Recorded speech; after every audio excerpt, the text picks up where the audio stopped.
সৈনিক জীবন। আমাদের গল্পগুলি পাঁচতলা আলিশান ফ্ল্যাট হতে শুরু হয় না। আমাদের গল্পগুলি শুরু হয় শীতের মাঝরাতে কনকনে ঠান্ডা আর কুয়াশার আবরণে দাঁড়িয়ে ডিউটিরত অবস্থায়। আমাদের গল্পগুলি কেউ লিখে না, কারণ আমাদের গল্পে মুগ্ধ হবার কিছু নেই। আশ্চর্য হবেন না, নিম্ন মধ্যবিত্ত পরিবার হতে উঠে আসা এই মানুষগুলির মনটা কত বড়। নিজের জীবনটা শুধু দেশের নামেই লিখে দেয় না, লিখে দেয় পরিবারের নামে। সময় দেয় দেশকে আর অর্থ দেয় পরিবারকে।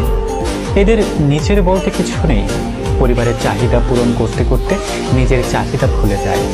কত অজস্র মাইল পায়ে হেঁটেছে, কিন্তু 100 কদম দূরে থাকা সুখ পর্যন্ত পৌঁছাতে পারে না। জীবনটা আমাদের একটা সংরক্ষিত গণ্ডির কাঁটাতারের আঘাত খেতে খেতেই শেষ হয়ে যায়। যারা দেশের স্বাধীনতার জন্য লড়ে যায়, তাদের স্বাধীনতার গণ্ডিটা কত ছোট। ডিউটি পোস্ট হতে 5 কদম দূরে থাকা খোলা স্থানে যেতে পারে না। কষ্ট লুকানো হাসি মুখটা দেখে